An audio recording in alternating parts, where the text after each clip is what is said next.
call the roll. Yes, Mr. Chair.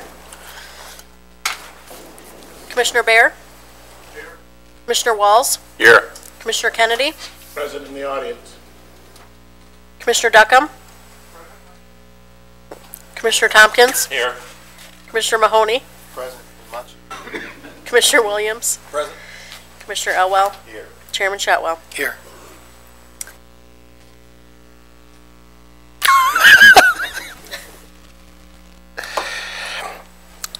At this time, we'll have a public hearing on the PACE program. If anyone would like to comment, please, you're free to step forward and do so.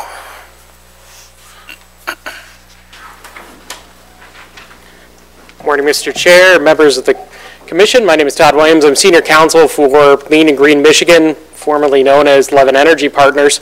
We recently had a name change as of the first of this year in recognition of the fact that our founder, Andy Levin, was elected to Congress and is no longer affiliated with the company. So we are now Lean and Green Michigan, same staff. That was successful last year in closing a little over $17 million in projects and currently working with 37 other member jurisdictions across the state. More than happy to answer any questions that the Commission may have or the public may have this morning and address any issues. I was made aware this morning that there was one question as to the exclusivity of a contract with us, should this be enacted. We do not ever seek an exclusive contract with the member jurisdictions who enact PACE and elect to use our administrative services. We kind of take this as an article of faith that we are offering the services to our member jurisdictions. They could, in theory, have another administrator come in and function in the same role that we would, or even found another district, overlaying the district as it is. So we are here to help our member jurisdictions and make it as easy as possible for your property owners to undertake a PACE project and make it as easy as possible for you to help administer it. But we are not seeking an exclusive contract. This time I'm more than happy to answer any questions that may arise. Commissioner Baer, do you have more questions? Yes. Reading the resolution.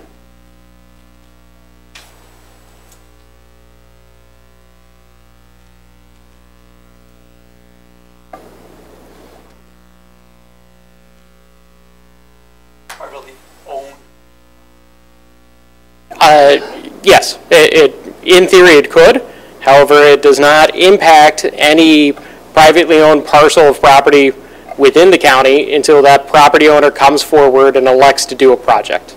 So it is an opportunity for every property owner, but it is not a burden on any property owner until they elect to undertake a project. Okay.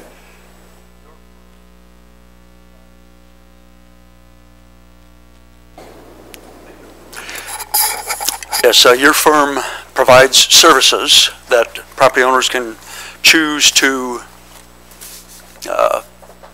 avail themselves of your services and pay you your fee for whatever you do. But there are other companies that do provide similar services to what you do. There are not currently any other companies providing PACE administration within the state of Michigan. We represent all 37 districts currently across the state of Michigan. The only other PACE district that is, I believe, currently existing, though non-operational, was a district within the city of Ann Arbor. I don't believe they've had a project within any time soon. But we are the PACE administrator for the other 37 member jurisdictions across the state. Okay, I was looking at some stuff on the internet last night, and I saw what appeared to me to be some competition. Oh, I'd love to learn about them. More than happy to follow up. Now, bear in mind we are just kind of the marketplace. So we are there to bring together property owners with PACE lenders and PACE contractors. There are, I know, a number of owners reps that also operate within the state of Michigan to try to bring projects together. But we are here to operate on behalf of the member jurisdiction to ensure that the project complies with Michigan law to ensure that it complies with the PACE program report that you would be adopting today, which also is based off of Michigan statute, and to ensure that when we review a project that the energy savings are actually going to be there, the energy guarantee is going to be in place, and so we're kind of there as kind of the middleman in between the property owner, the county, and PACE lender. And we function on behalf of the county and work with the county. Okay. How many properties within the county do you currently plan on working with? There is one property owner within the county that is exploring a PACE project. That's the YMCA store camp. That project is part of a larger project that YMCA of Greater Toledo is looking at. I know they've closed on 2 PACE projects within the state of Ohio, Northwest Ohio Energy Special Improvement District, as I represent them as well. They're undertaking 5 projects in Northwest Ohio and 2 in Michigan, or hope to in Michigan. The one at the store camp, and then the YMCA of Greater Toledo property in the county of Monroe as well. Okay. Maybe I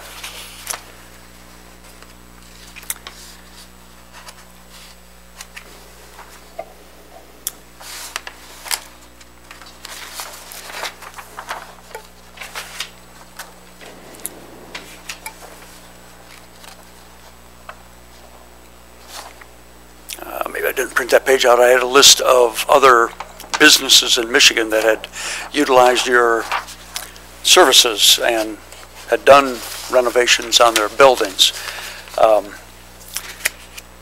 And you say right now you're the only ones in Michigan that really provide these services? Yeah, we're the only PACE administrator operating in Michigan right now.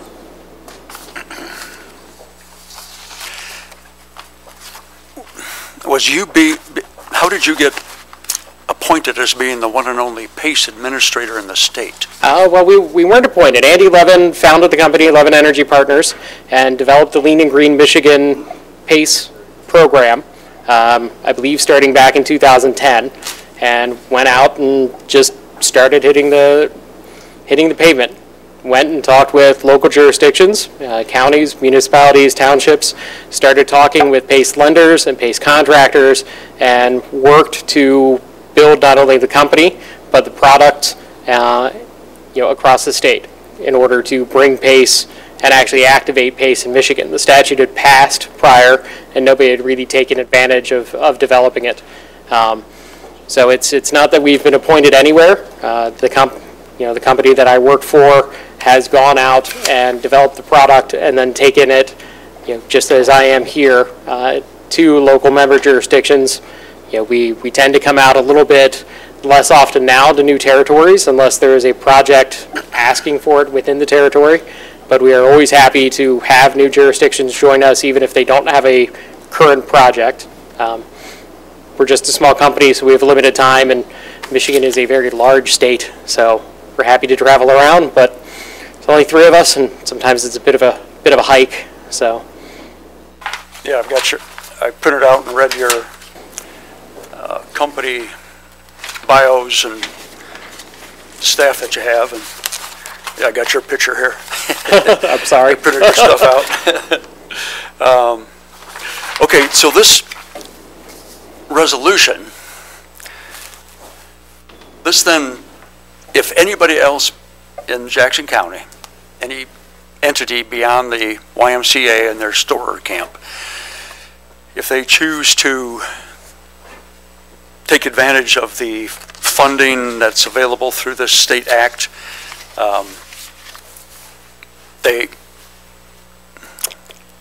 this resolution requires that they go through you. If they want to take advantage of PACE through the Lean and Green Michigan program, yes.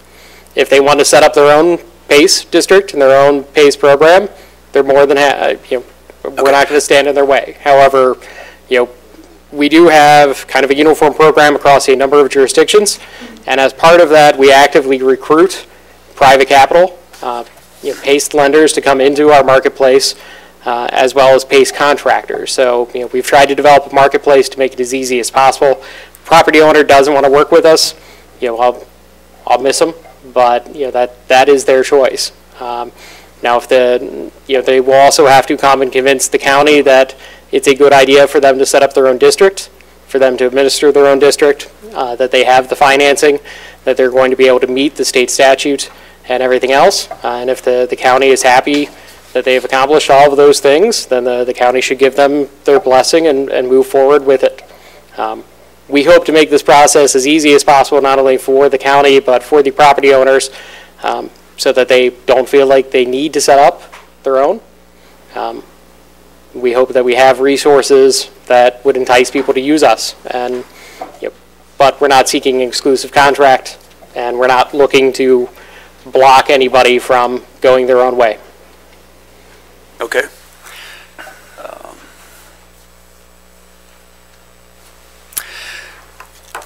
Having read several parts of the state statute, local unit of government may enter into contract with the record owner and with a financial institution.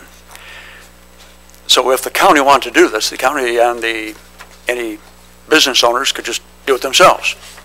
Yes. Okay. This And it bears mentioning that if we do begin working with a local property owner and we think that is a good project, we will coordinate with the county.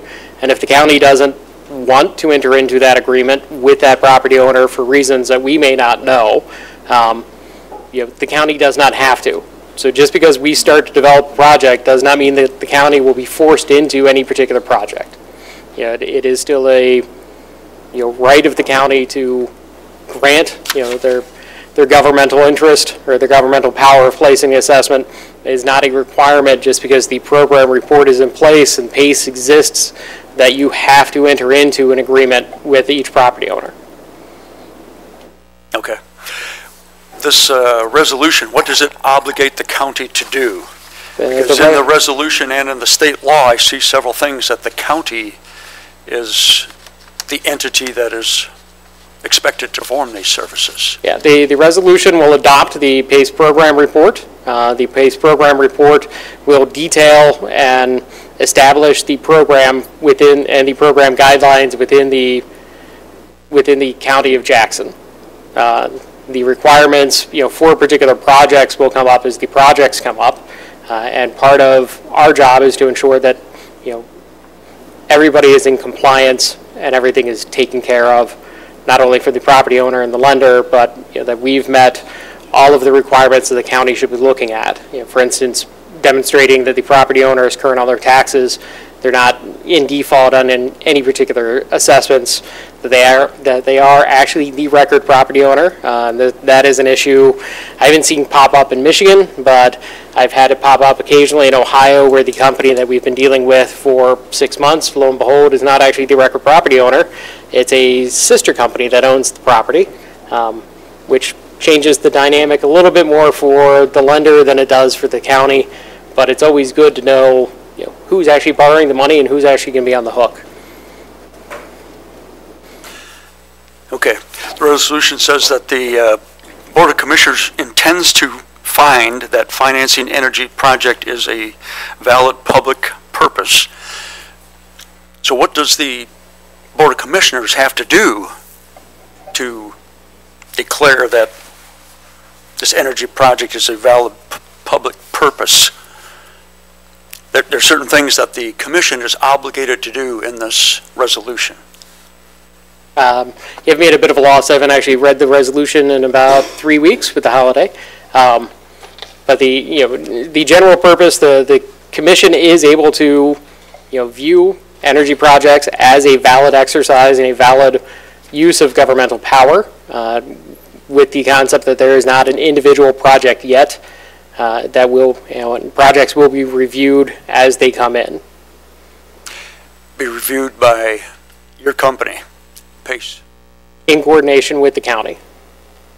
We do not, we have no power to enter into the contract on the county's behalf. Our job is to pull If I may jump in everything just together. there. real quick. In regard to a valid public purpose, I mean, it is in the county's purview to talk about the greater good as far as economic development, and this type of activity would spur not only additional economic development, but it also spurs energy initiatives, which we see value in as well, into conservation efforts, i.e. the project.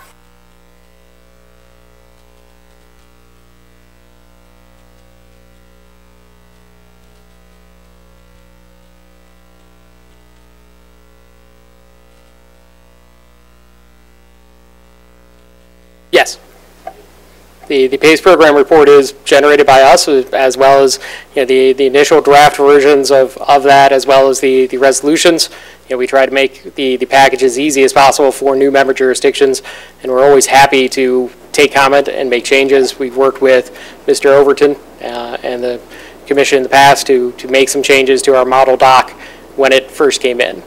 So the version that you were seeing today is slightly revised from what our base document is, as it normally is county to county. Okay. Yeah. Do you have a copy of that PACE program statement that we can review? I believe the county already has it. I'm more than happy to share another copy of the PACE program report when I get to my office today. Okay. And through all of these programs, according to the state law, if a property owner gets the financing, goes through an energy upgrade, the payback for that financing, the upfront financing, the owner doesn't have to put any money up front. They have to get the institution to finance them.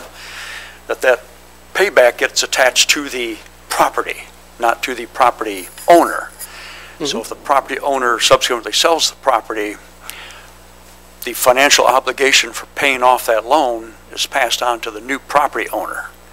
That's correct, and that is it's kind of one of the inducements for a property owner to make an upgrade to their building now. It's kind of hard sometimes to, as a business owner, look out 20 years to know, whether you're going to need the property for 20 years. So to make an investment in the property with a payoff or a loan secured over 20 years that you would have to pay off if you sell the building within the first 5 years, may be a bit of a disincentive to property owners to make the upgrades to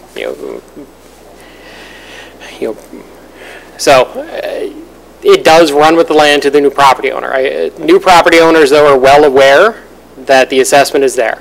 The agreement that is entered into by the three parties, the property owner, the county, and the lender, makes it a requirement that new property owners are aware of the agreement that is in place and that they must become a party to it. Additionally, we record all of the agreements against the property after closing, so it is within the public record, and a new property owner looking at the property is never going to be surprised by the fact that it's there. If they are surprised, I'm going to spend an awful lot of time yelling at the current property owner that they did not fulfill their obligations of making the new property owner aware. So PACE, the assessments run with the property, and is a big carrot to the property owners to make an investment short-term that will keep cash flow positive and potentially take a long time to pay off, even if they don't know if they're going to have the building. It's also an incentive to the lender to make the loan, and that they know that it is secured by the property itself and not necessarily the business. So if the property does get sold, they will still be able to recoup.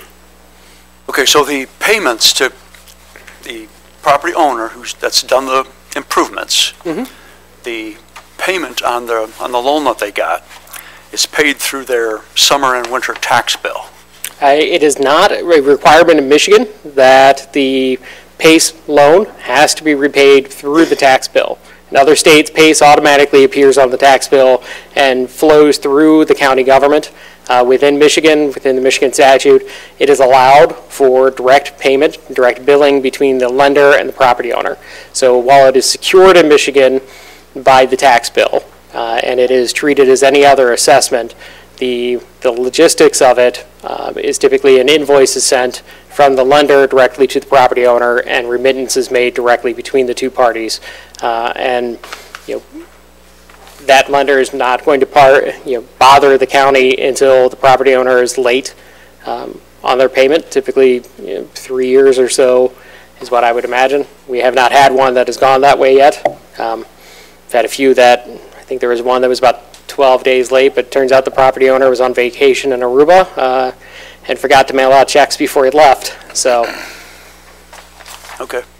Well, reading I printed out that part of, several parts of the state law.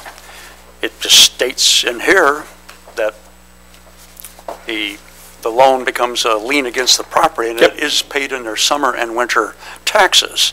there's If another it doesn't provision. get paid, There's another provision that allows for the direct payment and direct billing. But it is secured as an assessment against the property. So, in theory, if the county wanted, or if and all the parties wanted it, it could be billed on the tax bill. We have yet to find a county or a member jurisdiction that actually wanted to put it on the bill. I know of one deal that failed to close, but all of the parties had finally come around to an agreement to put it onto the tax bill, and that county was going to charge a 1.5% fee for handling the money and making sure it was on the bill. So, it is something, one of the encouragements we would give to lenders within our program and to property owners is to take advantage of the direct payment, because it makes it easier for the counties. And I would encourage the county, if it were to come up that the property owner and the lender were pushing to have it on the tax bill, that we make sure that the county is not out expense-wise for handling the transactions. So including a fee, one, may help encourage that it just goes directly, and two, if it doesn't, make sure that the county is not injured financially by the amount of time and work that they may need to put in to collect the money, remit the money, and kind of service in between. Okay, I'm just trying to ascertain that a local treasurer is not going to have their workload increased Not at all. by somebody failing to pay off this loan, because it says in these state documents that the resolution is the same as failing to pay your tax bill for any other reason. Yeah, in the event of a foreclosure, it will be like any other governmental foreclosure, and there will be work on the treasurer. Again, we always seek to make our member jurisdictions whole within the special assessment agreement between the three parties. If the lender is seeking to have the county enforce the assessment, the county is able to recoup their cost from the lender. So in order for the treasurer to go out and do the foreclosure and everything else, you are able to bill back to the lender for that. So while the treasurer may end up incurring some time and some effort, we hope that they will always be made whole in order to enforce.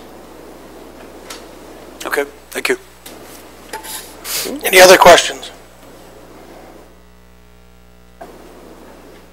And I'm always happy to answer questions, now and or later. If you guys come up with something, if you think of it randomly, feel free to shoot me an email, give me a call, send me a text. More than happy to answer anything that may pop up. On behalf of the new commissioners, if you do have questions, please share them with the Administrator Controller's office also, because sometimes other commissioners have the same questions. He can route them, and we all can get the same answers. We try to do that so that way all commissioners get the same answer, and we're covered that way, just so new commissioners are aware. Any other comments under public comment? Thank you. Public hearing. This public hearing is now closed. Entertain the approval of the December 4th, 2018 study session. We have a motion and second. Any items for correction? Deletion? Hearing none, all in favor, please say aye. Aye. Those opposed? Entertain a motion for 01-19.03. We have a motion and support. Does everyone understand the motion? Mr. Bear? Will this be the final vote on it, or will this come back up at the... No, sir, this will be the final vote. Madam Clerk, could you post the vote? Yes, Mr. Chair.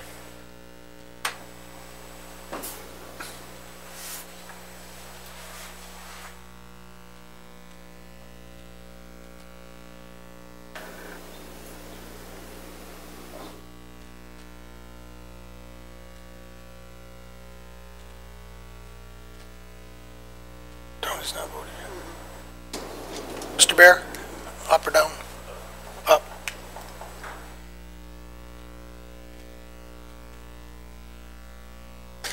Motion carried 7-1. Mr. Chairman, Yes? that was a public hearing we had. Did we miss public comment or not? Oh, I apologize. Okay. I believe we did. No. Yes, we did. I apologize. This is the first opportunity for public comment. Public comment, each individual must state their name. You have 3 minutes to address the board. You may only address the board once under this public comment opportunity and may not yield your time to others. Board members will not debate nor answer questions at this time. This is the first opportunity for public comment. Any public comment? Public comment is now closed.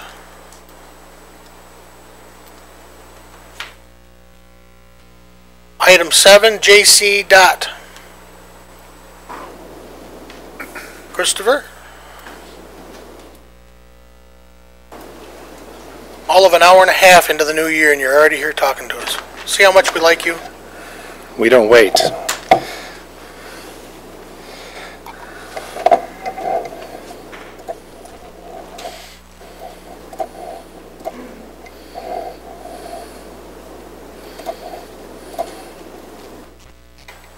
Okay, good morning, Commissioners. I have with me today Doug Steffen. Doug's been with our engineering group for a year, but has many years both at Ingham County and most recently with Calhoun County as Director of Operations before joining our team. So Doug will help with some of the questions as we discuss this after a presentation.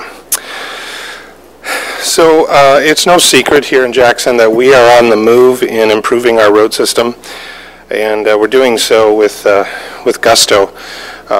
We're still doing some research, but I would argue that on a per capita basis, we are spending more money per person in our county than any other county in the state. So stay tuned for confirmation on that. Today we're going to be going through some rocket science to bring you up to speed. I'm going to do so at a high level and as quickly as I possibly can, just to review the rationale and the basis for our recycling program. So for those of you who have heard it, you might pick up on some nuggets that you missed the first time around, and I'm happy to answer any questions as we roll through it. But I want to emphasize, even when we get into the weeds like this, that it's all about the roads and improving the roads and making them as strong and as durable as possible. That's why we're doing what we're doing. And I just want to reiterate that we're doing something very unique. We're the only county in the state of Michigan, and in fact a nation that's doing this type of program in such a comprehensive nature, and there's a lot of good reasons for it. So I have 44 slides that review this, and some of those will go pretty fast as I blur by, just to set a framework. This reviews the what and the why, and then we have 10 slides that review the supply chain that we're going to talk about at the end here. But it's very important that we have a clear understanding of the program so that we see the necessity for the tanks that we're proposing. And then there's an appendix at the end, 14 slides. And I can promise you delicious coffee. If you want me to go through that appendix later, one-on-one, I'd be happy to do so. All right, without further ado, 3 big things we're going to cover today. Like I said, the introduction of the road recycling program. And then secondly, we're going to get into the asphalt oil binder issue, what we call supply chain management. And then lastly, we'll talk about the economics and the rationale. I'm a big fan of strategizing on cost-benefit analysis and so forth. It's very important that we spend our taxpayers' dollars very wisely. So first of all, our road recycling program, our goal with this is to build excellent, high-quality, durable county roads, which is not an easy task given our limited financial resources. So the start of all this began long ago, and you'll see these 2 statements by the elevators here on the 5th floor as we were thinking at JCDOT about the future of the county and what we need to be doing to represent our residents, our businesses, organizations, and stakeholders in our county. So we took this very seriously and we thought outside the box. So the objectives of our road recycling program are threefold. We have environmental benefits, which are huge. We have savings on road construction, and frankly, better roads. So this is what you see today if you drive through some parts of the county. This road is near Grass Lake, and we're doing the best we can to cap off some of these areas just to hold it together. It literally almost looks like a Band-Aid, and that's kind of how we approach it. We're just trying to belt and suspender the system and hold it together until we can get to full reconstruction of some of these, if we ever can. So here I'm holding a chunk of that asphalt. You can see how thin it is, and I think you'd be upset if your driveway was that thin.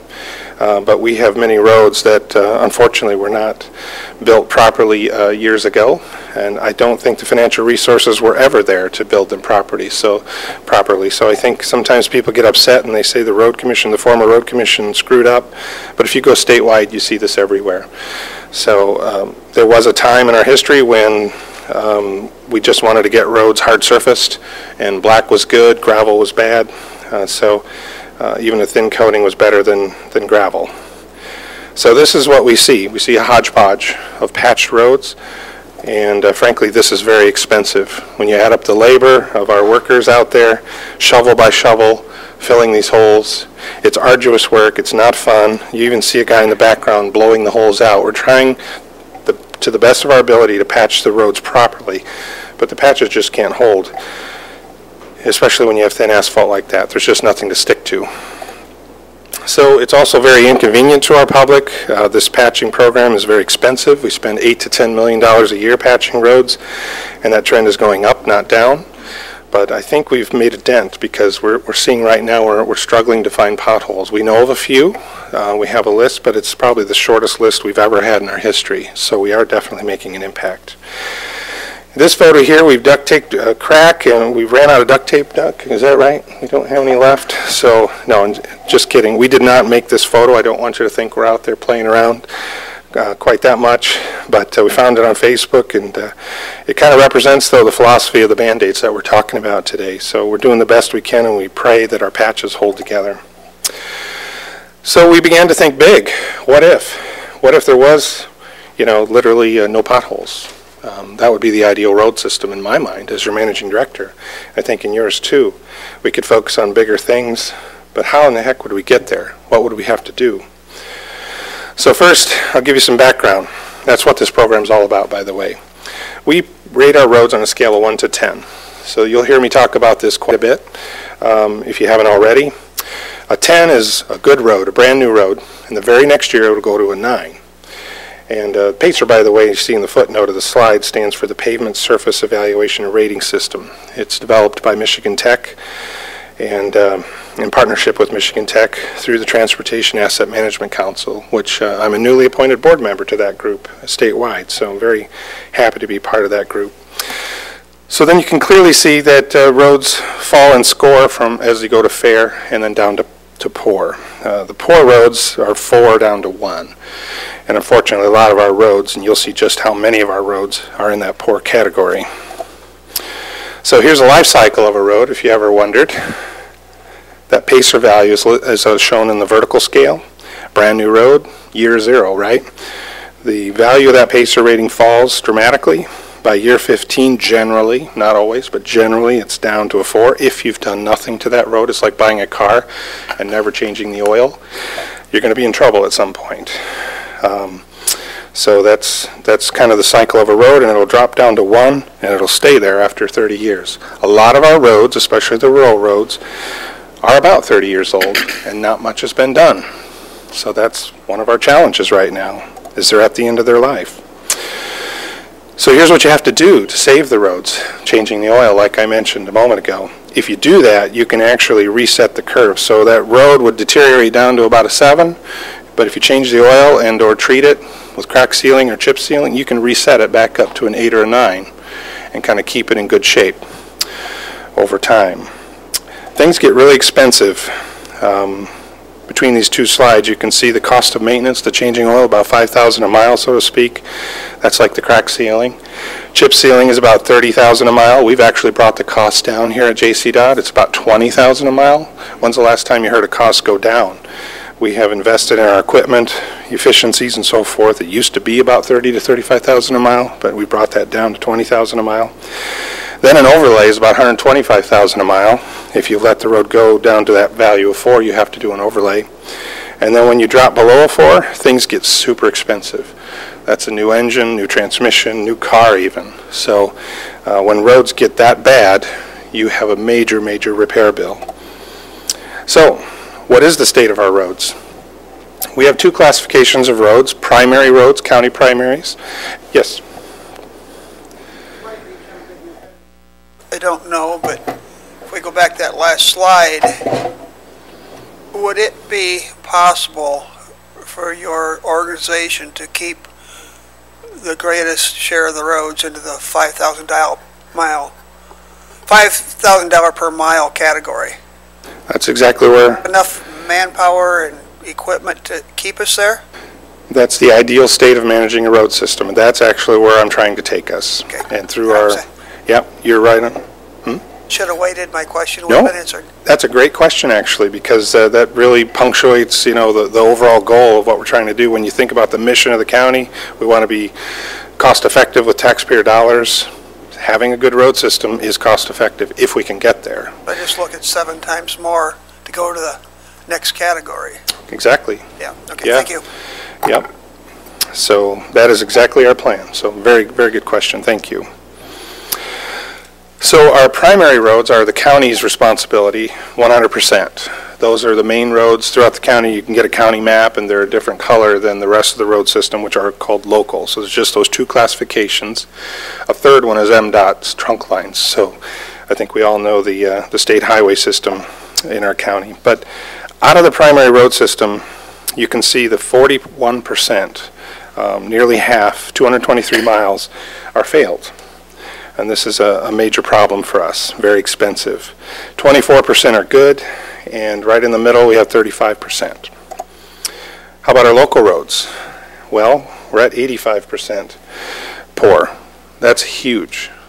And again, years ago we thought it was a great idea to make hard surface, blacktop those roads. A lot of counties our size, maybe half the roads are gravel. We only have about 160, 180 miles of gravel in our county. So years ago, we improved the quality of life by having more hard surface roads, but we kind of cursed ourselves long term with a liability to take care of them. So, and we'd like to do that. We believe in hard surface roads, and we think it's smart to get as many to that condition as possible. But you can clearly see that only 5% of our local road system at the time of this data, which is about a year old, was in good shape, and only 10% was fair. So this is like the opposite of what Commissioner Duckham was just asking. This is the worst case scenario for a road system. So much of it has failed, you have no choice but to reconstruct it. And this is what's made the road recycling program perfect for us. So here's a map showing our county. Red, I call this death by 1,000 cuts map because it just shows all the bleeding. We have to send patching crews to all the red roads essentially all the time, and that's a lot. I'd love to see a map someday where there's no red. Maybe it's all green. That would be Commissioner Duckham's dream, as he mentioned. 6 or more would be an excellent road system. So we can pray for that day, perhaps in about a decade if we continue with this program. So this is our vision. No poor roads. Maybe 20-25% of them fair. The less, the better, and then most of them 75 to 80% good. I'm on a warpath to basically get Jackson County the best county road system in the state, and we're definitely on pace for that at this point in time. So what if this was our average road? This is Seymour. It's an award-winning road. We won an award for this last year. We overlaid it. We brought it back to an excellent condition, a 10. It'll drop to a 9 already because it's a year old. But this is what we want Jackson County to look like. I think you all agree. This is the quality of life we want, and that's what's going to attract future residents, retain people, bring businesses, and so forth. So our program is bold, new, innovative, environmentally responsible, and sustainable. And it's actually proven over 30 years. And we've done a lot of digging. I've tracked this my entire career, and the time was right. So we even did some field visits. Here's a road in Canada, and I know you're thinking, yeah, it's a road, so what? But this road is 5 to 6 years old. And as we drove mile after mile, there was not one crack or defect anywhere. You can't say that about Michigan roads. I'm seeing 6-month-old roads, 1-year-old roads with cracks already developing. So This road was recycled, and as we looked even at older roads, 10 years plus, the only difference was they were a little more gray. Still no cracks. This is Highway 23 in Ontario. There's a video embedded in the presentation. Let's see if it'll play. If it won't, there we go. So I just want to back up my words. Mile after mile of driving, and there's a quarry right outside this road. There's just a few blemishes, but those are oil drips. We got out and we actually looked at those blemishes in the road. But the asphalt is frankly quite perfect after 5 to 6 years. No chip seal needed, nothing. And they have the same winter climates we do.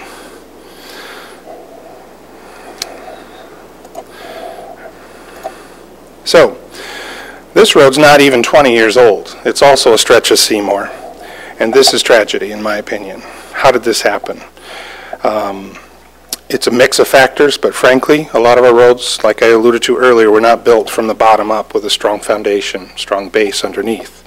So we need a program that fixes that instead of just coating black on top. So imagine a 20-year-old road that looks like this. This is actually in Minnesota. I'm going to go to the next slide. You see the same stretch of road where they experimented with recycling on the left with 3 inches of hot mix asphalt overlaid. And then on the right was a traditional mill and overlay. And just the photo here with all the patching that's been done on the photo on the right, you can see clearly that the recycled road, all that's been done to it is the crack sealing, which is a necessary part of maintenance. That's that 5,000 per mile that we talk about, where we seal those cracks, keep water out of them. Water is our enemy with a road system. There's a blow up of the mill and overlaid section with all the patching necessary. They have since reconstructed this road, and they were able to leave the other section of road. So that's a smart expenditure of taxpayer money. So that's proven after 20 years of monitoring. So I threw this slide in just to show you what's all under a road. You have the pavement on top, and then it's all about the base, as the song goes. How can we recycle and reuse what we have? I like to say there's gold in them in our roads. We basically like to, this little square that popped up, grind that up essentially and use what's already there in our road system. So I'm going to back up a slide, make sure I didn't miss one. There we go. So this is a core out of a road, and this, my finger is pointing to show you where the asphalt is. You see a mere 2 inches at the top, and below that is about 8 inches of recycled road all bound together. This is just not something you see in a local road system.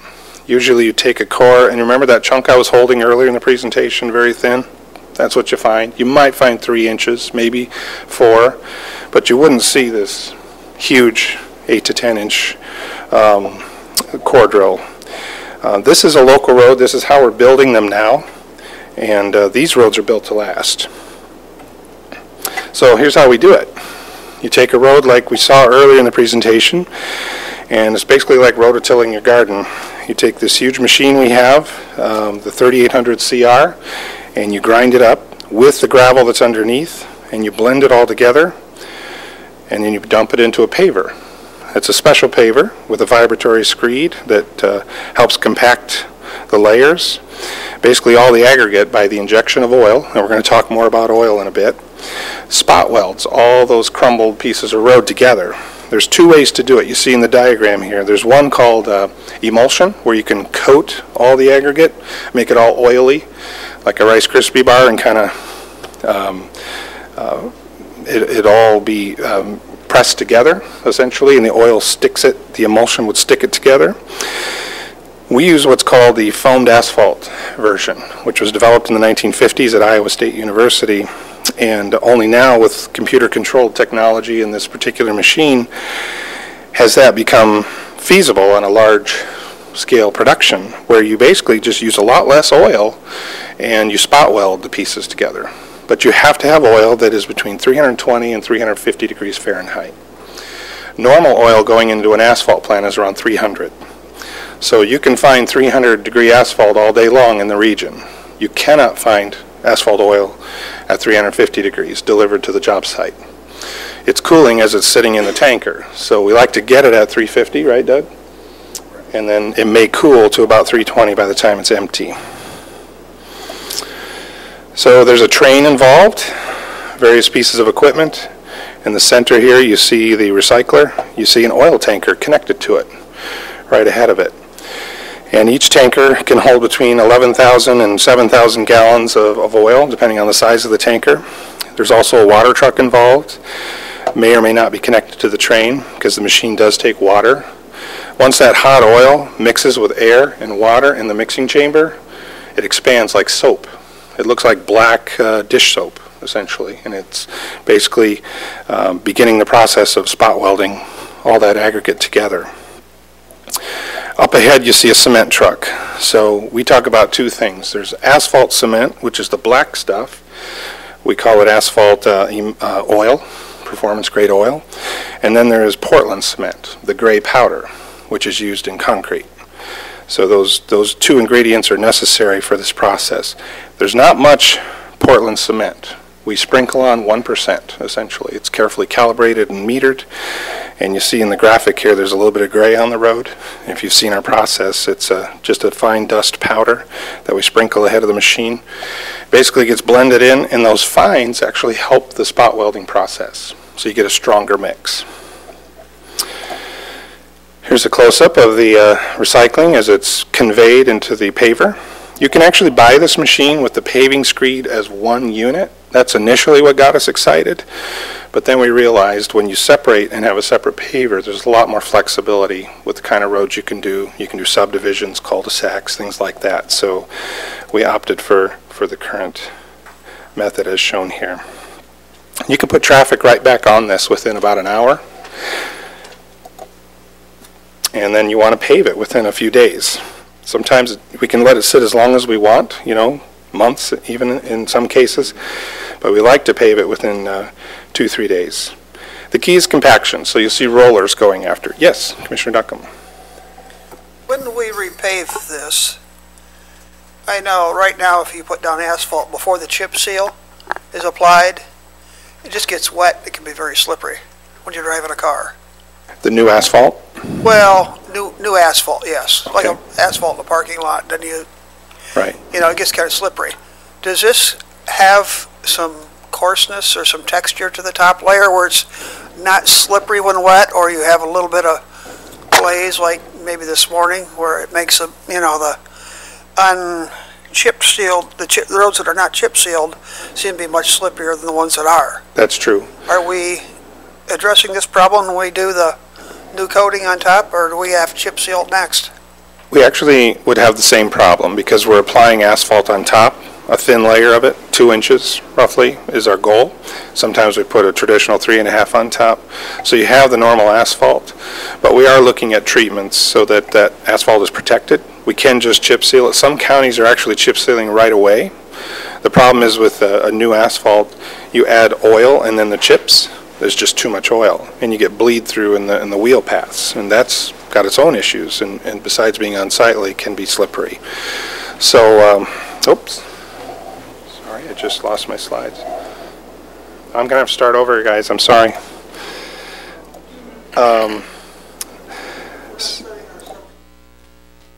No, this problem exists on current roads, and it exists with these roads as well. This fixes the bottom of the road to make it very strong. In fact, I see a day where in a decade, maybe 2 decades, Jackson County may be the first county to not need weight restrictions if our roads are indeed holding up as planned because the base is so strong. I want to emphasize something. If you scribble anything down in your notes, is that the base of these roads is just as strong in spring thaw season as they are the rest of the year. That's one of the magical pieces of this. We're binding together the base. Because when you build a traditional road with gravel underneath, when that gravel is wet and soggy, it's soft. All you have, that's why we have weight restrictions, is the asphalt on top. And you've lost a lot of the strength when the base is wet. The base of these roads is laboratory tested before we do the project. And we want to make sure that the dry strength is roughly at least 80% of the wet strength. Excuse me, the other way around. The wet strength is 80% of the dry strength. So think of the sandcastle. You build your sandcastle, the waves come crashing up, it'll wash away, right? Because it's just too wet. You lose cohesion. That's the same thing that happens with road base. So as far as the top, Commissioner Duckham, we're still working on solutions there. We're looking at preservative treatments. Some of them are from Cargill, for example, that are kind of vegetable-based, agriculturally based oils that kind of go in and treat the asphalt. So stay tuned on. Yeah, correct. Stopping a build in vehicles. We could look at that. We're watching Rose Hill closely, for example. There's this challenge right now with super pave and higher quality pavements. You want a very closed surface, so it's glass smooth, almost too smooth, but that closed surface keeps out the moisture, which makes your pavement last longer. So you have to strike the balance of enough friction with the closed surface. So are you going to need strong roads or strong bumpers? One of the, we hope both, right? Okay. Yeah. That's the point I was trying to make. Thank you. Sure. So we are researching that, actually. That's a project we have ongoing to find what to do with these great roads after they're paved for safety, maximum safety, but also to enhance the longevity. Okay, back to, I won't torture you by starting over, of course.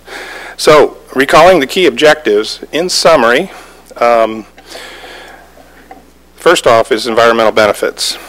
There is a significant reduction in fuel because you're not hauling away road pieces and putting back road pieces. You're not using new aggregate. There's a significant reduction in trucking and wear and tear on equipment with this program. 70 to 80% reduction in greenhouse gas emissions and pollution, which is huge. And then we minimize the use of the virgin aggregate, which is actually becoming a huge issue here in Michigan. There is a shortage of high quality aggregate, and I don't expect that that problem to go away anytime soon. What does that mean? The cost of road construction is going to go up.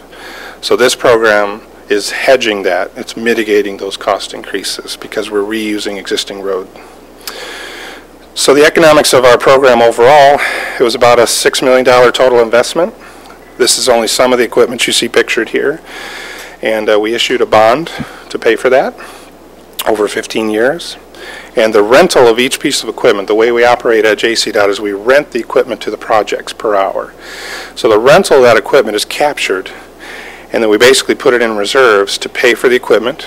So we pay off the bond, number one, but then we're also at the same time saving to replace the equipment in the future, so that we hopefully will not need a bond to replace the equipment as it wears out in the future. So we're trying to be very smart financially.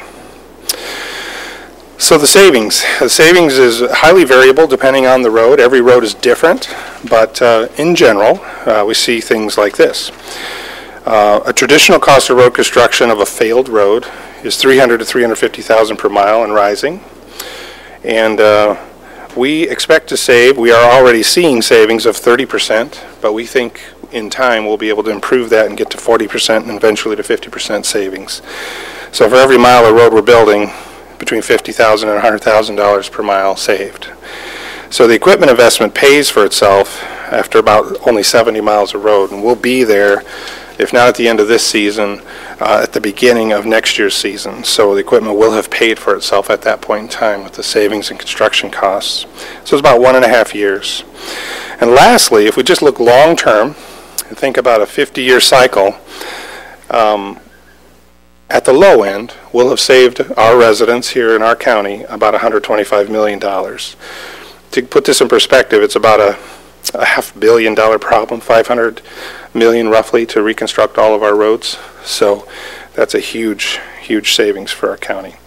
So I've already mentioned performance, but here's some science-y graph work for you to study and scratch your forehead over. Bottom line to this graph, long-term study in Iowa. They ran trucks all over the roads. They recycled some. They did traditional roads. You see these squiggly lines? Those are cracks forming. You see at the bottom some flatlined, no cracks. Those are the two recycled projects, riding there at zero. So the technology is proven as long as you watch your quality and carefully design your projects. So we're looking forward to having minimal cracks and no potholes on our roads is the bottom line there. So in conclusion here, the Better Roads piece is very important for you to know in case you get asked by people in the public and out and about. The bound aggregate base, as we call it, that's the ground-up road that's formed together, is much stronger than just a traditional aggregate base. Go to the appendix if you want details. I actually show you some engineering math in there to show you the strength. We call it a structural number, SN. There's some calculations to show traditional versus the recycled road. So nearly as strong as asphalt. Asphalt is 0.43 in strength. This bound aggregate base is 0.40. And we're actually assuming only 0.35 in our calculations. So we're getting very good results. And it's 8 inches, 10 inches thick by the time you get the asphalt on top. So it retains its strength in wet, soggy conditions. Circle that one. That's a huge, huge plus. One of the reasons we're doing this. Traditional road construction, the aggregate base gets wet, you lose your strength. It's just not there anymore. C, recycled roads are essentially built from the bottom up with the bulk of the strength from below in the BAB layer. So the new asphalt, the new HMA, hot mix asphalt, we use less. That's what saves so much money, is when you can only put 2 inches of asphalt down instead of 3.5 or 4 inches. New recommendations are to use 4 inches, not 3.5 anymore. So in the traditional thinking in our industry right now, gravel base, more asphalt, that's more money. And so in our case, we're actually able to just recycle deeper and get a strong base and then less asphalt. So bound aggregate base is very effective in minimizing and reducing cracks. We've already discussed that. And then these roads, frankly, have a longer service life, much longer than a traditional road. So we think we'll just be able to mill off that asphalt and repave it.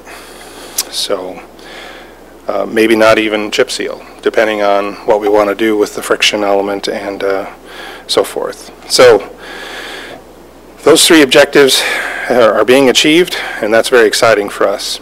Here you see a picture of Rose Hill, and I just want to share with you all that we just learned right before the new year here, in the interim from Christmas to New Year's, that we won a national award for Rose Hill Road. It'll be featured in one of our trade publications, Roads and Bridges magazine, and they'll be coming to do an interview with us here soon. So we're quite excited about that, and congratulations to you all for supporting the program and helping us to achieve that. So closing thoughts, we hope that a pothole will be rare. Employee morale has been amazing through this process. There's been a lot of training, a lot of investment in our people, and they have rose to the occasion. So I can't say enough about the class of people we have working for us here at JCDOT. And frankly, we can just shift our focus to what truly matters in making Jackson County community safe and the best that it can possibly be as a great place to work, live, and play. So now, on to the second big thing, asphalt oil binder. But before you wander, I do want to... No wandering. I do want to congratulate you, your staff, and our line workers. I was able to spend some time over the holidays with some of the staff that work underneath you, the union employees and the professionals that work with you and for us. And they are thrilled and excited to be working at JCDOT. I know you may not get to hear that very often, but they're happy with also how the commission has stood up and helped them correct some long-going financial difficulties they were having that we went back and looked at and solved thanks to Mr. Overton and you and your staff stepping up. And you've been most appreciative, and if we keep going long-term as you have short-term, I am sure that the County Commission will end up looking very brilliant in the next couple years, keeping you on staff and making sure Jackson has a road system that is a true model for the rest of the state of Michigan. Because as you know, over the last year we've taken quite a bit of different criticism from both directions, from organizations at state level, representatives, the whole 9 yards, coming down the pressure on top of us buying all of this new equipment and creating the system we have, and also coming the other way up. It was an issue in the last election that we were spending money that should be spent on roads, on equipment. And long term, your plan is working out very, very well, and I'm getting a lot of compliments now from citizens in Jackson that they're happy with the way county roads look. And I want to thank you and your staff and everyone for that and helping us improve our road system. And thank you, Christopher. Well, thank you very much. I'm humbled and surprised and speechless, but thank you very much. I do have to give credit to Mike Overton and all of you, though. It is a team effort, and all of the folks at JCDOT who work hard every day to make it a reality. Thank you. Thank you very much.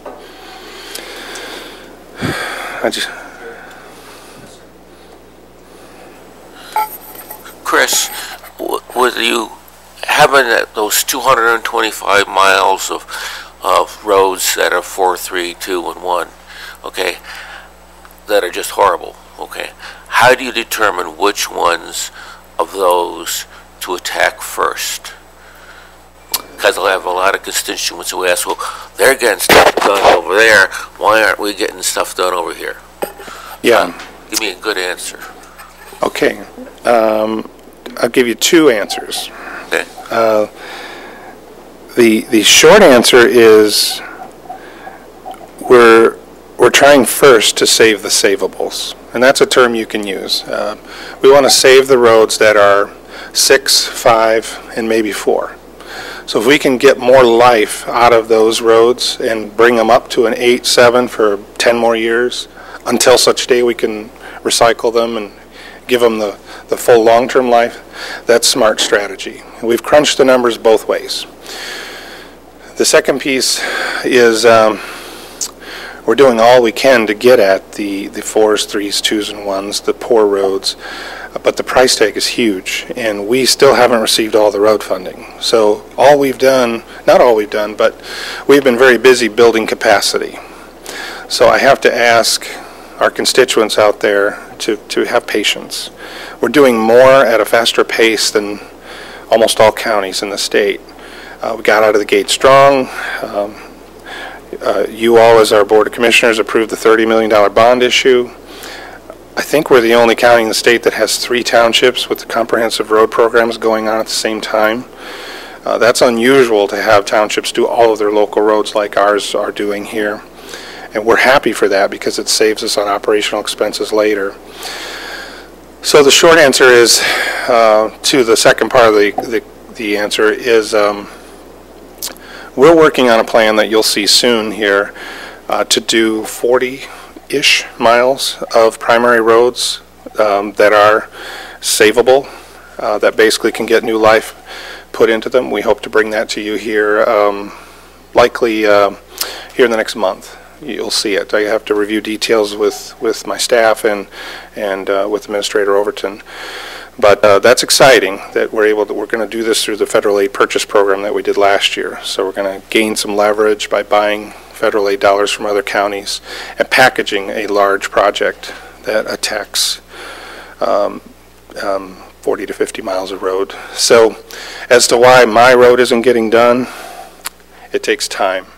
And remember the cost, the price tag of 200 miles of I'm just going to do the math for you. I know the numbers off the top of my head, but 200 miles at we're talking about $80 million to improve those. That's a number I've given out before a couple of years ago. We don't have $80 million, so it's all about pacing ourselves and being very strategic and surgical. I mean, that's a term you can appreciate, Doctor. So very surgical with the roads that we attack and when we attack them. Make sense? Yes, makes sense. There's some rocket science there I can help you with too later, perhaps over coffee. Okay. So, thank you. Another question, Chris. The 4 through 1 Pazer rating roads, I would assume some of those are not our responsibility, aren't they? Aren't they township secondary roads where they have to step forward and share the cost? Yeah, about 600 miles of our local road system are in that bad shape. That number's improving dramatically, though, especially as we make progress in Summit Township and Spring Arbor now and soon Blackman. So those miles are going to come down quickly, but we're still going to have 300 to 400 miles, I believe, that are in that condition. The nice thing about our recycling program, by the way, another footnote to add, is you can recycle a rural road that you can't afford to do with asphalt on top. You can literally grind up whatever crappy road is there and just chip seal it. And if we get the ride quality down, and we're still working on some research and science, you may see a proposal here soon to help us with that smoothness. If we can get our recycling train to pave a smooth top layer, very, very smooth, we can just chip that. And that is very cost effective and very durable. They're actually doing this in Alaska for about 10 years now with the oil hauling roads with great success, because all the strength is in the recycled component, and you just need a protective surface. But the townships that don't step forward and create a millage for funding within their own township won't be getting all this, will they? Well, that is one of the challenges. You have seen Pulaski and Concord try to get millages passed recently, and they both failed, unfortunately. We'll continue to keep on keeping on, so to speak, with all of our rural townships working in partnership. We do need their funding to help us. For the record, Act 51 prohibits the county from doing it all. Yeah, there is the stipulation on road construction, 50-50. We can only pay up to 50% of any road construction.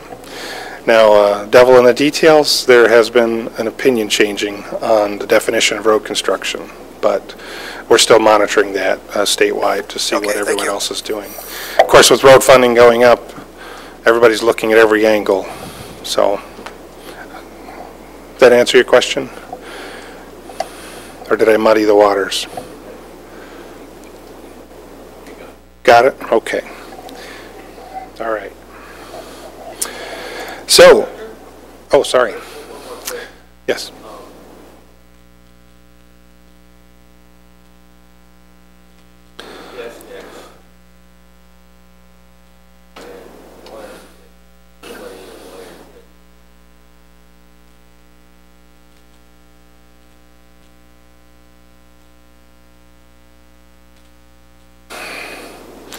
Well, Christopher, aren't we working on having the map online where they can go and see, literally we're going to put dates, a year on roads so people have some sense of, you know, because then you can refer them to that. Then we can get into the details of why that road this year versus this other road. Right. But at least there is a map that way they can see, you know, what the expectation is. I know when they first started Summit Township, I asked right away, because I live in Summit, hey, when's my road getting done? Well, 2025. sadly, it's last.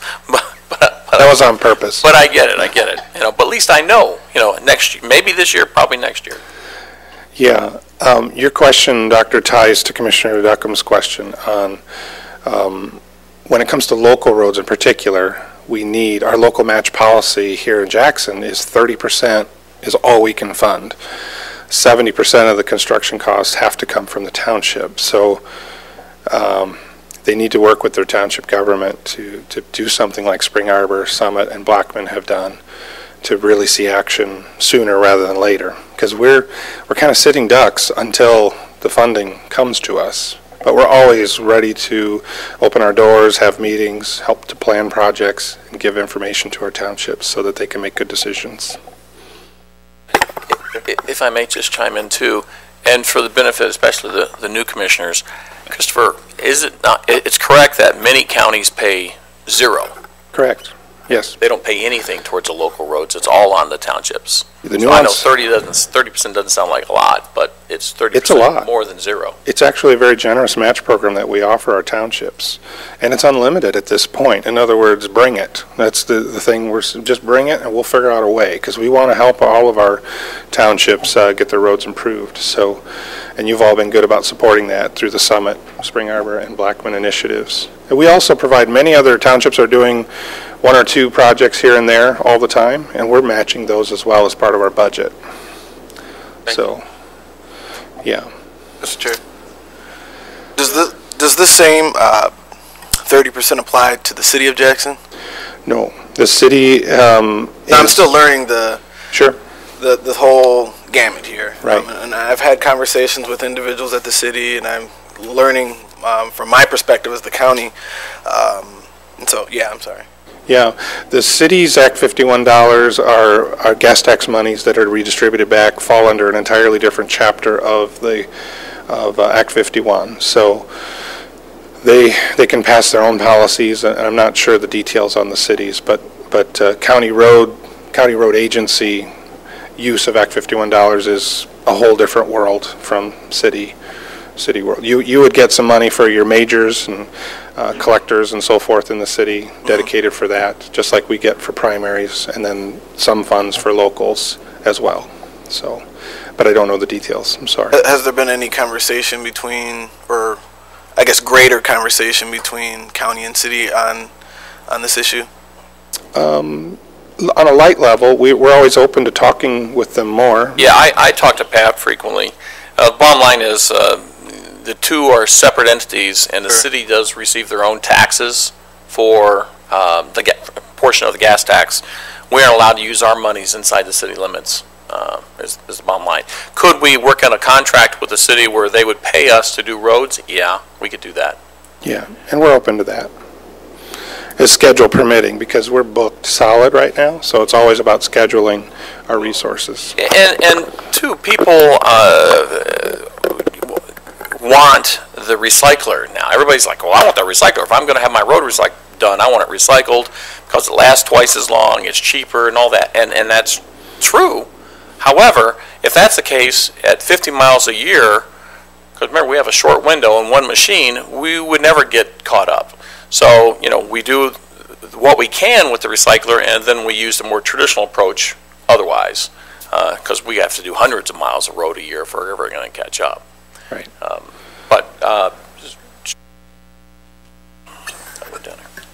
Well, just to clarify, the Act 51 money with cities, it's the same with villages, correct? The county gets their Act 51 dollars. Cities and villages, I think, are in the same boat and get their Act 51 money to spend as they choose as well. So, yes, that's correct. Another footnote for you all, 1,600.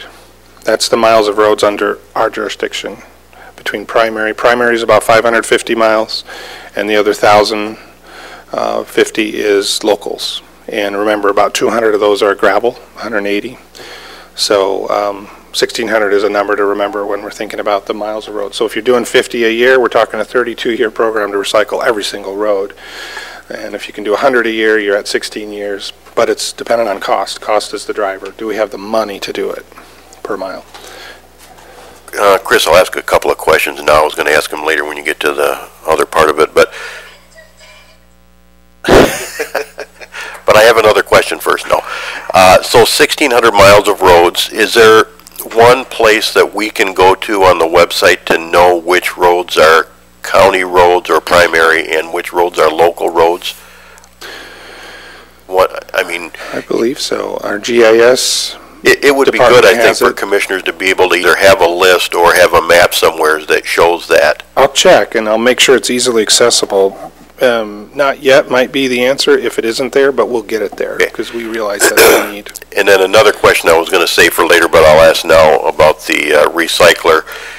You have planned 50 roads or 50 miles of roads for next year or this coming year to recycle. Correct. How many of those are part of the local projects for Spring Arbor, Summit, or Blackman? Are those included in the 50 miles? Yes, they are. Pretty much 80% of those to 90% of those are local road projects. We're trying to do as many as we can in the local road program, because local roads are, let's just say they get beat up pretty badly with, heavy loads, especially in the spring season. School buses, they're necessary. We need to build roads better to accommodate the loading of refuse haulers and school buses and so forth. So they've been under-designed for a long time. Yeah, and I'm okay with that. I just wanted to make it clear that we're talking about 50 miles, but a lot of them could be these local road projects. And correct. By what you've said, you've got a formula that you use to calculate how much to bill for use of that, right, which could go towards our 30%, correct? Correct. We are getting, that counts as our share, as an in-kind match to the townships, yes. That's always the strategy, by the way, is to use our people, our trucks, equipment, recycling equipment, to provide that 30% match in kind. That includes our engineering team as well when we design the projects. We don't have the money to do a cash outlay for 30% of any road project. Also want to say this, because it ties to many of the questions I'm receiving. we need money to do the primary roads, more money. And we have, the road funding bill from 2015 was stair-stepped over 5 years. Finally, in 2021, we'll have the maximum amount. So, and it's also like, it's going to take time. You know, you're just now going to be receiving it in 2021. Well, then you have to get it year after year after year to really see the impact. So patience is necessary, because I can't speak to why the 5-year phase-in occurred, but it is what it is, and so we're planning for that. I see.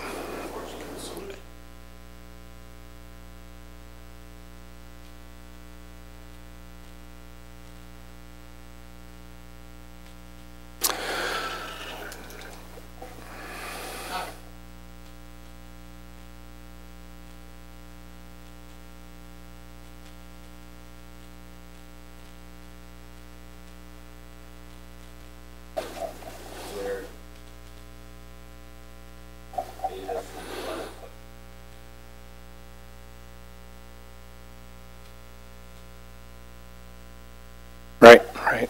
Okay. Chris, when we talk about using our recycling equipment in other jurisdictions, I think it's important to note, for those that don't know it, how we purchase that and how the road department operates. Road department operates on Act 51 monies, not tax dollars from property owners anywhere in our county, whether they're in the city, villages, or townships, strictly on gas tax dollars. And we bonded to buy that equipment and are paying it back with these monies, not with tax dollars from property owners, correct? That's correct. Okay, thank you.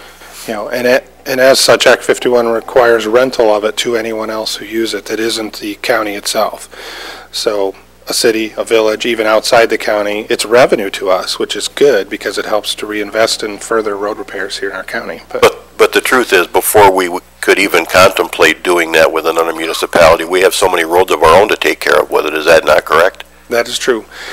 You know, even though we programmed 40 to 50 miles, if we can do 60 or 70, we're going to try. And it's not just a matter of going out with a machine and chewing them up and laying it down. It's engineering and doing many things before we even get to that, correct? Correct. Our staff is very busy right now actually planning this year's set of projects. You've already done sampling on most of the roads, if not all of them, and we're laboratory testing. Yeah, there's a lot of planning involved. That's correct. That's true of any construction project, but you're right. You don't just grab the keys and go with this equipment. You have to do a lot of planning and preparation.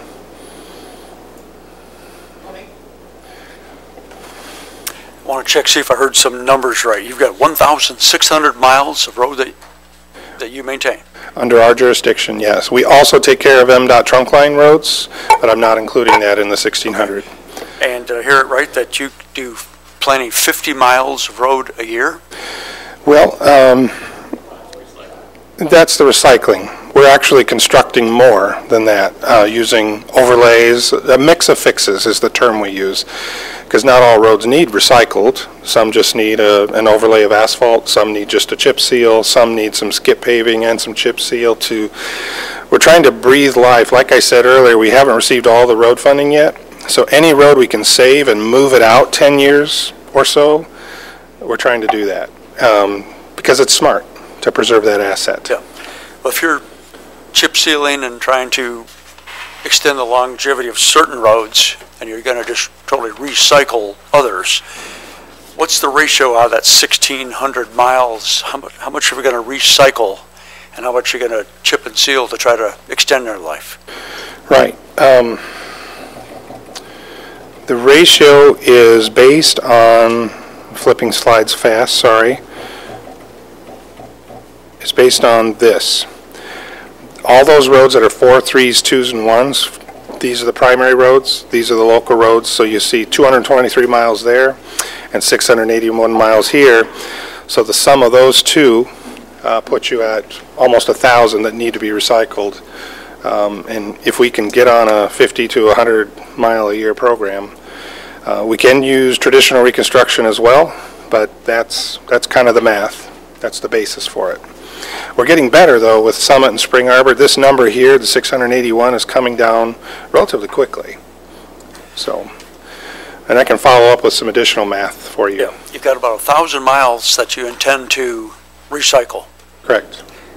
And at 50 miles a year, it's going to take you 20 years to do that. That's correct. When you recycle it, you're hoping to get a 20-year, a little better longevity? Actually, with a recycled road, I'll put myself out there and I'll say that I think the base will last in perpetuity. The base. The pavement will need periodic mill and overlay. Just asphalt wears out. You have what we call a sacrificial wearing course essentially on the top. But in Canada and Florida and even up in Alaska and so forth, they're not seeing deterioration of the base at all. So you don't have to do a reconstruction ever again, possibly. At least not in my lifetime and not in ours. So that's some of the good news. You may have to do select repairs before you fix that asphalt, but you won't have to do the entire road again, if that makes sense. Okay, thank you. Let's remember on the heels of this question that everything is financially driven. How much money do we have to work with? So with local roads, there's not enough money to do more than 50 miles a year. So as the money's coming in, we're very good about spending it as fast as we can. Just ask the board from last year and years prior. We put the money in the roads as fast as we can. So it barely hits our desk or our bank account and it's being spent.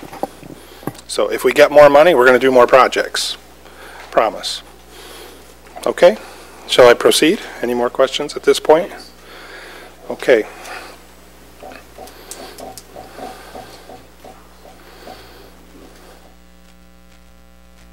All right.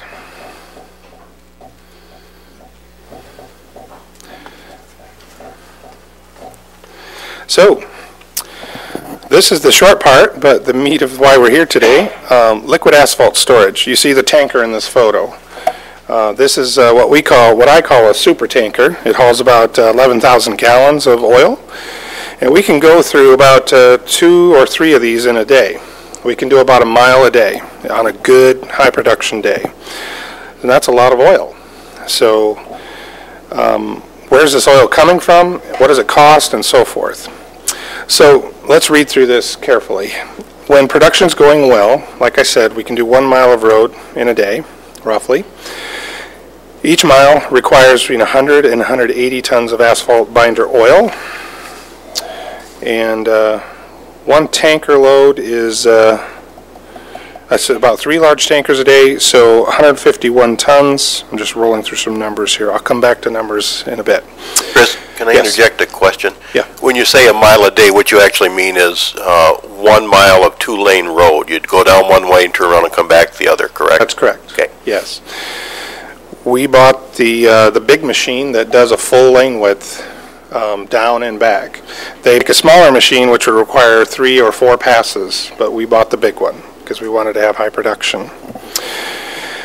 Like I said earlier, the oil has to be between 350 and 320 degrees Fahrenheit at all times. If we get below 320, if you get down to 319 or 318, we have to stop operations and send that oil back. It can be reused, but it has to be reheated. So nothing's wasted. Like I said earlier, normal delivery is 300 degrees for asphalt plants, but they just don't have the capacity or ability to heat it any hotter than that. So we've had to get our oil, as listed here, from Bitmat in Bay City, and even in Ashley, Indiana. Bay City was about 2 or 3 hours for a tanker, about a 3-hour haul transit time. And we're paying for that because we have to pay the driver and for the trucks and so forth. So they're literally loading at 3 or 4 in the morning to be here when we fire up at 7 a.m. roughly. So there's a lot of extra cost in transit of the oil. Consistent supply was a problem this last year. We were literally stopped in our tracks many times because oil was not available. And we would be told 1 or 2 days, and then we'd get a phone call, oh, it'll be a week, and oh, a couple more days. And various excuses, various problems. And meanwhile, we have made promises to our public, and we know what we can do for production, but we're not able to because we don't have the oil. So we need to find a way to protect our supply chain and take matters into our own hands and keep control of our schedule. Trucking is, and you've heard before, CDL drivers, there's a shortage of them. If you didn't know, now you know. So that's a huge issue in the industry right now. There were many days the oil was available, but we couldn't get the truck. or trucks to deliver them. So, lessons learned.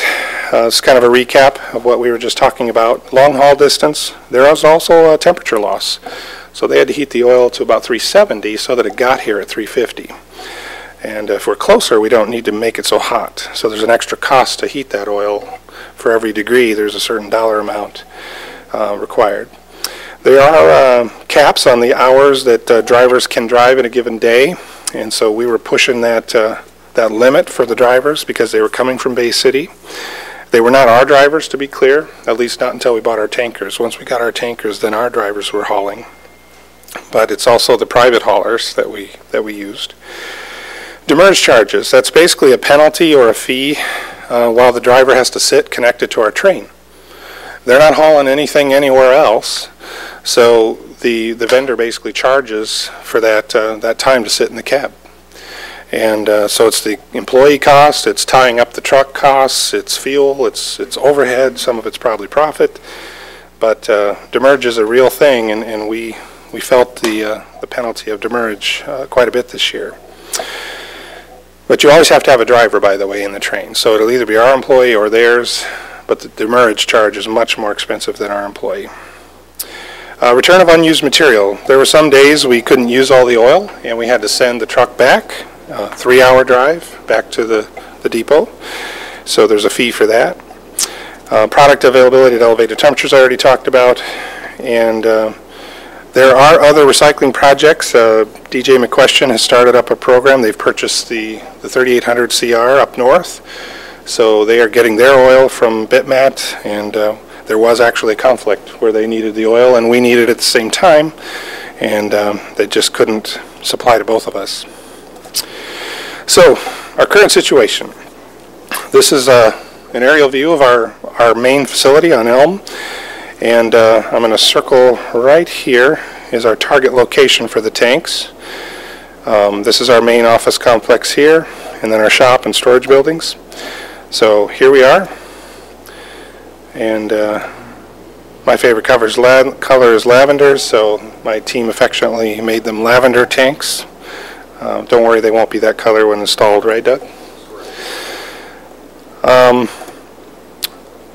So 2 heated asphalt storage tanks and a heating system is what we're proposing to help solve this problem.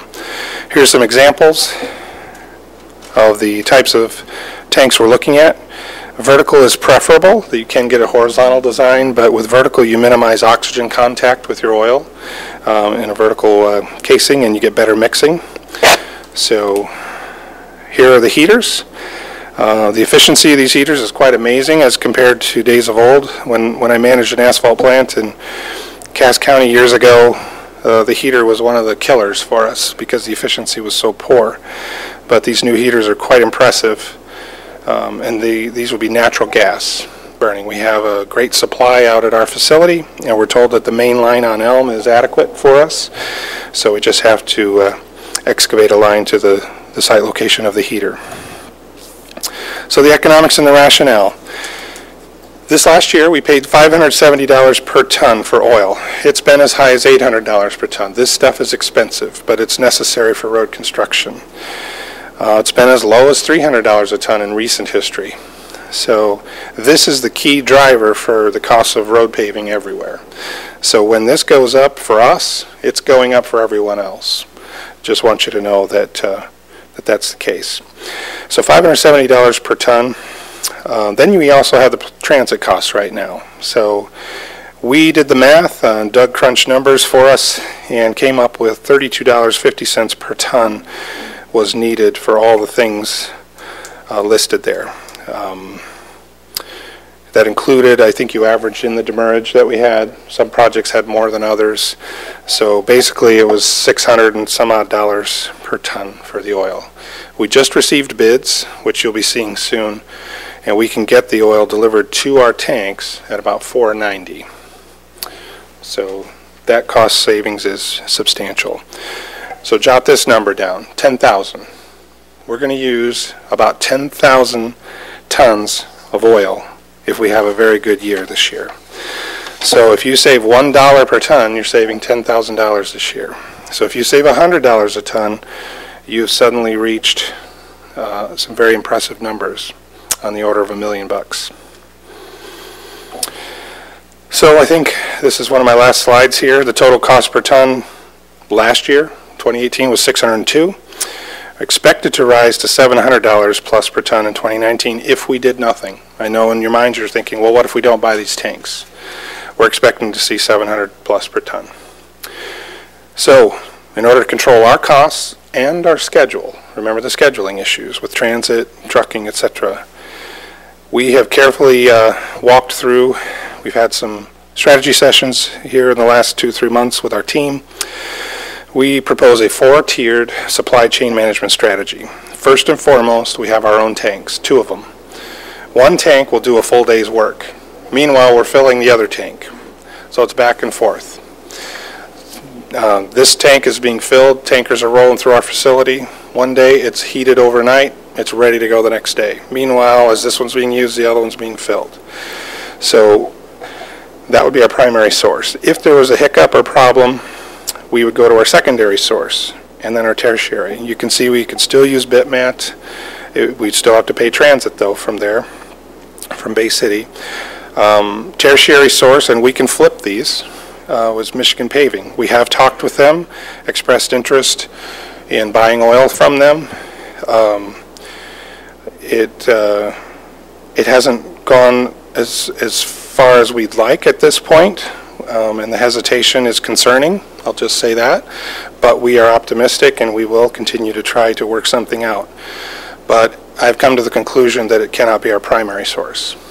So I think it's in our best interest, both financially and for schedule reasons, that we have our own tanks for our primary source. And then a quaternary source is Lenawee County. Just to the south of us, they have an asphalt plant. They have a tank or 2, and they use that. They don't do recycling, but they use it for their asphalt facility.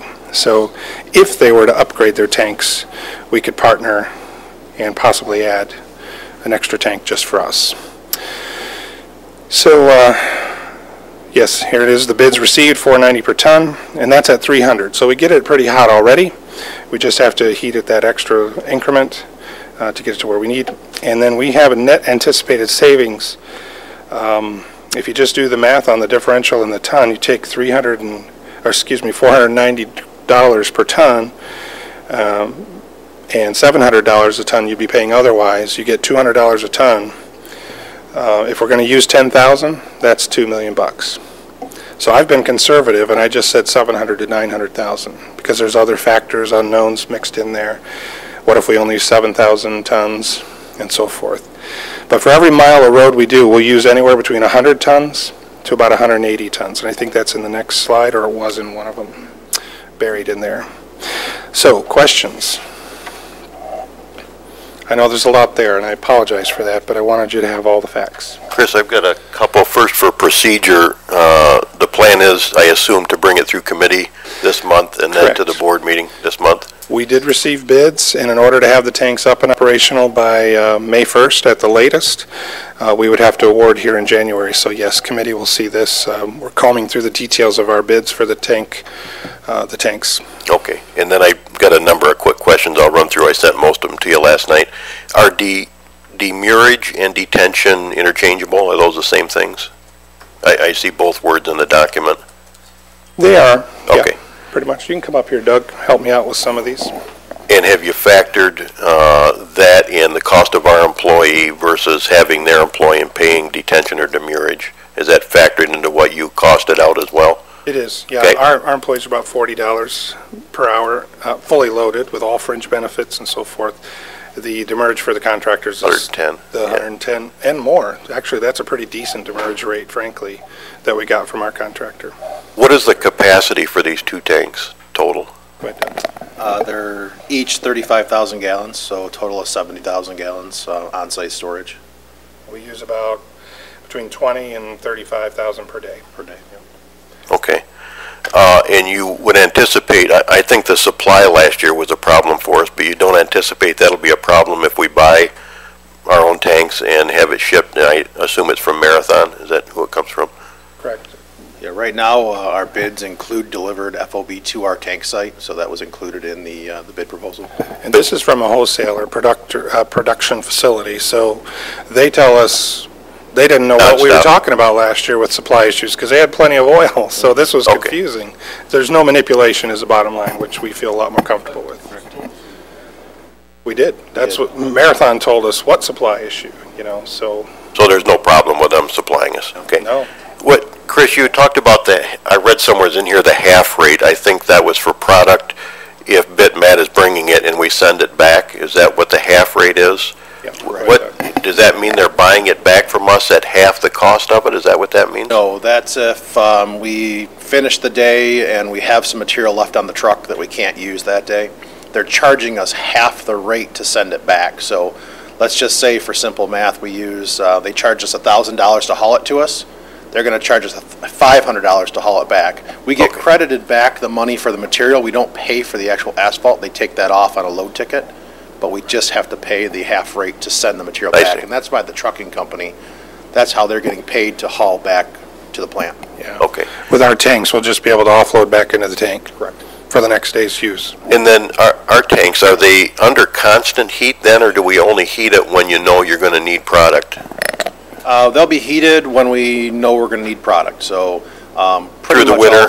Winter time, everything's shut off, winterized, and shut down for the winter. We'd only use it in the production months. Okay, that answers my questions. Other commissioners, Darius, did I see you starting to raise your hand? Go ahead.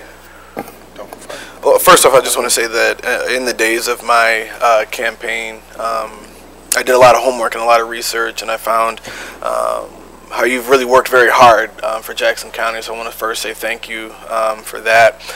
Secondly, I do have several questions, again, as I'm learning the relationship and I'm learning my position as I'm representing the city in this, but I think it may be best if we could maybe schedule a meeting to discuss some of these questions. But I do have just a couple of quick questions for your presentation today. First, you mentioned that you haven't received all the monies yet. Do you know when you'll be expected to receive those? Yeah, 2021 is the full funding year, and then it's linked to inflation after that. So 1.2 billion was the figure thrown out in 2015 when the bill was signed and approved, but the full 1.2 billion statewide is not to be realized until 2021. Now the state has been good about advancing additional funds here lately, so they're keeping up with the promises. The gas tax part was 600 million, half of it. That part is happening, and we're on par with that. The big question. What was that number again? I'm sorry. You said 600 million? 600 million was gas taxes. The other 600 million was state appropriated funds off the top from income tax receipts, essentially. So the governor has done a great job, I think, our prior governor, in allocating the new sales tax revenues and so forth to inject that money into roads. So we have received some additional funds already. So we're on pace. Things are looking good. Okay. Yeah, they ramped that up slowly over the course of the 5 years, and frankly, there was a lot of reasons, but it makes sense. Think about it. We had not had monies to do roads for years, not real money like this, and therefore the contractors left the state. A lot of them, their equipment's mobile. They take it and they go to Texas, wherever they're building roads, and build roads there. So if they would have just dumped all that money on us at once, all we really would have seen was supply and demand drive the price through the roof, which we've seen anyways to some degree. So, you know, it would make sense to ramp it up. And one of the reasons anyways, that the county borrowed that $30 million was we wanted to get a head start before the pricing took off, because we knew the price of supply and demand was going to drive it up. So if we were one of the early adopters and get in early, we could get better prices, which we have seen, and get more roads done, and it's worked out well. I see. I just have just a couple more questions, quick questions here. Do we have any neighboring counties that are currently doing this? No other counties are doing this in a comprehensive way like we are with a municipally owned and operated program. There are many of my peers out there believe in it, and they want to use it. There just is a shortage of contractors doing it. The closest used to be Illinois. Dunn Company would come over, but they had to mobilize all this equipment over here. So the cost to do one project was inordinately high. So the economics didn't really look attractive. Now that McQuestion, DJ McQuestion, a contractor in northern Michigan, is purchasing the equipment, this is good. This is good for all of Michigan. It's it doesn't change anything we're doing, frankly. We've still made the right decision. It's just, I guess that's the state of the affairs with regard to, does that answer your question? Yes, yes. So we are the only municipally owned one, and we've done it for our own reasons. Okay. Now, and this is my next couple of questions are just more related to the integrity of the road. Now, I learned a lot from individuals campaigning, just some theories that they have just on the integrity of roads. And so in the event that we're able to move forward and begin to get the roads recycled and fixed and all that, and this may sound like a strange question, so if it is, I apologize. But is it true that the salt causes any damage to the road, or does it mess up the integrity of the road at all? The road salt that we use? Salt is a necessary evil for safety reasons. It's really, we're doing things to minimize salt use at the county with pre-wetting agents and so forth. But the thing about asphalt is it's inert to salt. So asphalt itself is not affected by salt.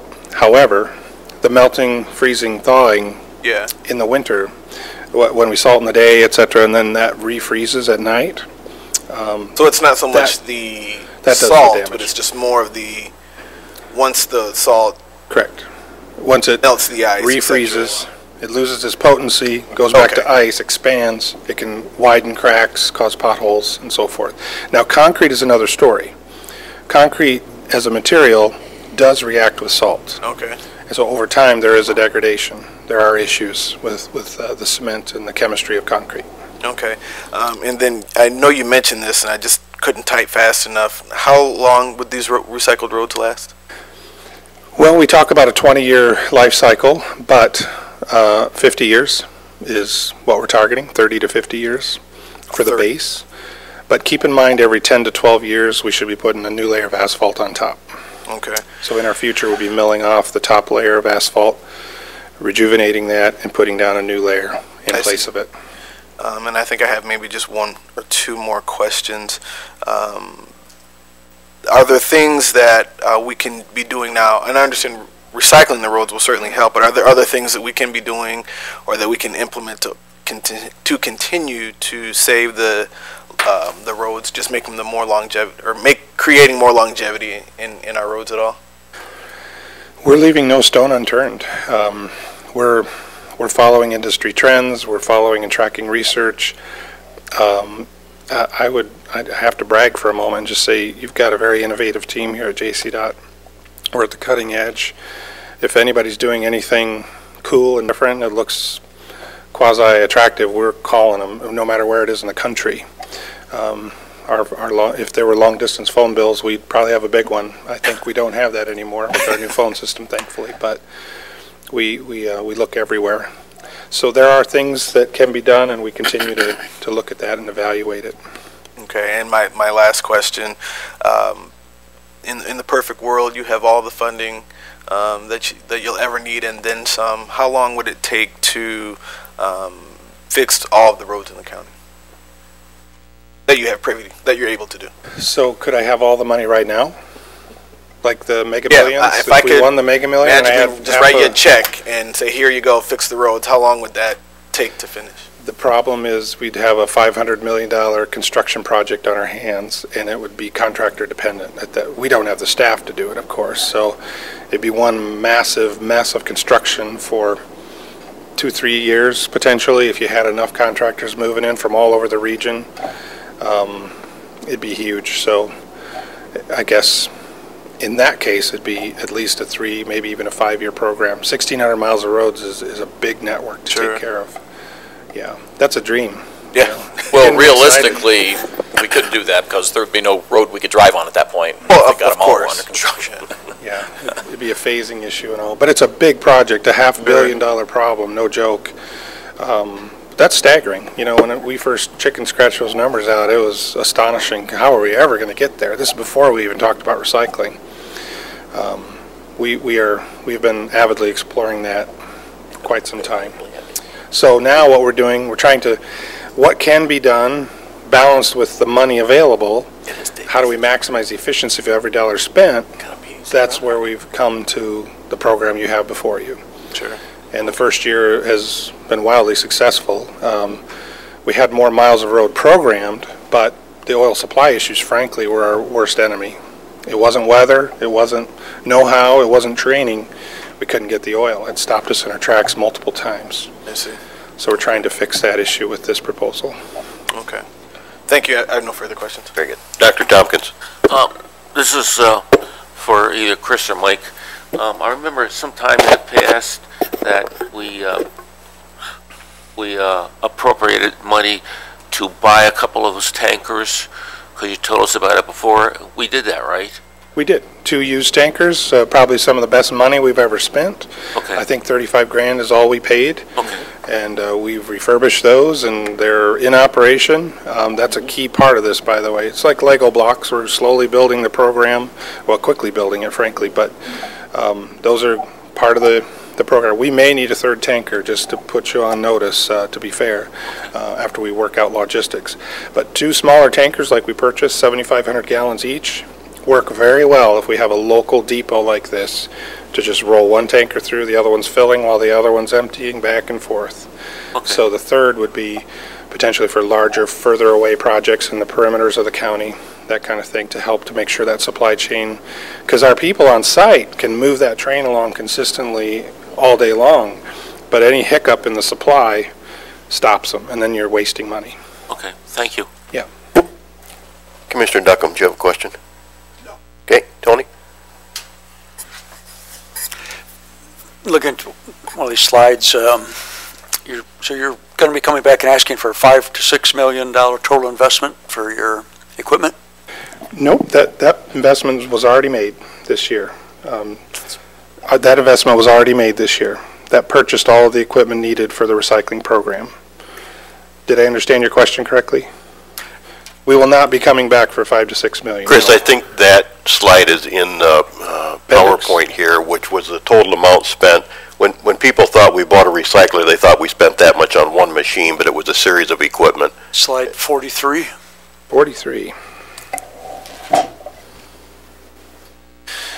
The answer to the question is no. We're going to be coming back here next week. In 2 weeks, we'll be asking the board to approve the purchase of 2 tanks that will heat the oil to 350 plus degrees. Correct. The first 44 slides were an overview of last year, why we are where we are, to give you a foundation for making this decision. And then the last 10 or 11 slides was kind of the easy part, is, hey, we need these tanks because we found everything was working well except oil supply was one of our biggest problems. Your new heated oil tanks, any environmental considerations or requirements? Are you going to have impervious pad? Are you going to have secondary containment walls? Good question. Is that part of your program and your cost? We have done research on that. Doug, I'll let you address, so we're going to build those containment. Yes, we're going to have pads built. Whoever we award the bids to here in the future will supply us with the requirements for that. They'll do research. We've already contacted the township and some members from the DEQ to start asking questions about what will be required. But yeah, we'll have all that's the pad, the containment will meet the state's requirements. Technically, the containment walls are not needed, but we think it's best practice. So that if any tank developed a leak or a connection got a leak, it would be contained and it would be easy cleanup. So, and the cost is not that much relative to the overall program. And I want to give you a ballpark. We did get the bids. We're at about 500 and some thousand for the 2 tanks and the heating system, just to let you know where we're at ballpark. We're still reviewing the options and details. Did that answer your question? Short answer is yes, absolutely. We are stewards of the environment, and we comply with all regulations that, and even go above and beyond when we feel it's in our best interests. Chris, I think slide 74 gives the breakdown of the cost of everything we've bought up till now, which probably totals that $5 million. I think it was the last slide of the PowerPoint, probably. Yes, that's correct. That's those are the actual price tags based on the bids we received. Yeah, back as part of our original proposal last year, yes. Okay, Commissioners, any other questions? And again, the plan is to bring it through committee on Monday and then our Tuesday business meeting, correct? Correct. Okay, I think we're all set. Thank you. Thank you very much. That takes us down to other items. There are none. And back to public comment. Public, you have 2 minutes to address the board if you'd like to. Let me close that. Any public comment? Hearing none. Takes us to commissioner comments. Commissioners, any comments? Daniel. Just want to say welcome back again, ready for another amazing 2 years of serving the county of Jackson, and want to send a special welcome to all of our new commissioners, as well as I thought it would be worth mentioning. For the first time in Jackson County history, we have 2 African-American commissioners serving on the board.